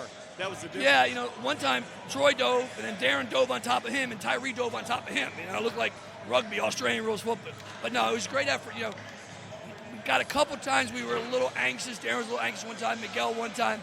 But, I preached to them we had to be aggressive. Our big guys did a good job of guarding their big guys. I don't know how much Pruitt had, but it was a great team effort. And, post double bottom a little bit, stuck to the game plan. Big guys did a good job guarding the big guys, but so did your guards. You went with 4 guards quite a bit. Now, rewind back to the beginning of the game. Started real slow, and Darren Lucas White came in. I thought he gave you a huge ignition. He ignited us. I'd rather the game be 3-3, 5 minutes in the game than 13-13, the way we play. But Darren came in and really kind of gave us a pop, extra step, really got going with some loose balls. Yeah, it was a great, he played really well. One time probably went too deep, but he played really well, had a big bucket late, and, like I said, it was a great team. Rob Barloon came in, gave us good minutes. He was, him and Troy were battling Levi. He's not an easy guy to guard in there. They didn't let him get deep position. Yeah, last thing, Rafael Montero gets a huge cut on near his eye. Did that maybe give an edge to your team, kind of, let you know you're in a war and you're in a battle? Yeah, when Tyson said over 2 fouls, I was trying to figure out how to stitch up Hoffa pretty quick. Yeah, that was not ideal. I kept looking over there, and then he needed to switch pants. When I was in high school, when the best player broke his shoes off, they took my shoes. I was getting ready to yank shorts off some people. But, I bet. Yeah, but no, it was good, and we were able to keep the game in manageable situation when it happened. Hey, great job. 6 in a row. You mentioned the defense. Only one 80-point performance against an opponent during those 6 games. We'll see you back here for homecoming. Good luck at North Georgia Wednesday. Thanks, Chad. Yep, thank you. All right, big win for the Jaguars. Huge win for the Jaguars. I'll send it back to you, Charles, and hopefully we'll have a real big crowd here next Saturday at homecoming against Young Harris. Thank you so much, Chad. I appreciate that. With the victory, as you said, Augusta now improves with their 6th consecutive victory to 17-7, 12-4 in Peach Belt Conference play, as tied with Lander for 3rd place in the Peach Belt Conference, and UNC Pembroke, who was standing atop the pack with a 19-4 record, were held off from their 20th victory. The Peach Belt Conference play, their record now dips to 13-3. And their 9-game win streak comes to a close. They're now 9-3 on the road. And again, the last time out, they had defeated Lander for the 2nd time in a row, 15-point victory there. Tonight, they suffer a 10-point defeat at the hands of Augusta, who came in with their mind on victory, and they were able to get it. After a slow start, they were able to prevail in this one.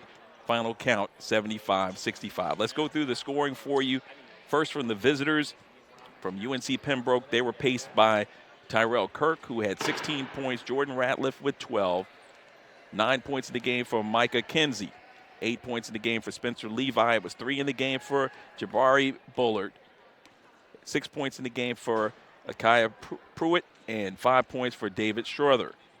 For Augusta, Tyshawn Crawford had 10, Miguel Arnold with 4, 8 points in the game for Darren Lucas White. It was 2 points in the contest for Robert Barloom, and your leading scorers with 15 points, Troy Cracknell, and 2 gentlemen with 18. That was Tyree Myers and Rafael Montero, also with 18 points. Rafael was 5 of 8 shooting from the floor, 8 of 12 from the line. He had 2 rebounds and 3 assists in today's game. Tyree Myers with those 18 points, 6 of 9 shooting, 2 of 2 from three-point land, 4 of 4 from the line, 3 rebounds, 1 assist, and 2 steals. And for Troy Cracknell, the stat sheet stuffer, 6 of 10 from the field, 3 of 4 from the line. He had 4 rebounds, wound up finishing up in the game with a steal and 2 assists for Troy Cracknell. So a solid performance for the Jaguars, who outscored him in the paint, 40-22 and 13-6 advantage in second chance points, that is, by Augusta University. The game was tied 6 times. We had 4 lead changes in Augusta, but their largest advantage was 13, and UNC Pembroke, their largest advantage of the game was 6. Augusta led it at the break 34-30, outscored them 41-35 in the second half, and prevailed here this afternoon by a final count of 75-65. Our next game for the Augusta University Jaguars will be a road trip to 6th place North Georgia. That's the big matchup coming up on Wednesday. Before Saturday, we return home for homecoming versus 9th place Young Harris. We'll be on the air beginning about 1:25 with the women's contest and around 3:30 for the men. And you can tune in then and enjoy all the action of Augusta University basketball. So for my broadcast partner, Chad Cook, for athletic director Clint Bryant, and the entire Augusta University Jaguar athletic program, we want to thank you for tuning in to this exclusive coverage of Jaguar basketball. It's presented to you by AUG B-Ball, and of course, as always, you're watching SUV TV. Good afternoon, good night, and God bless everyone.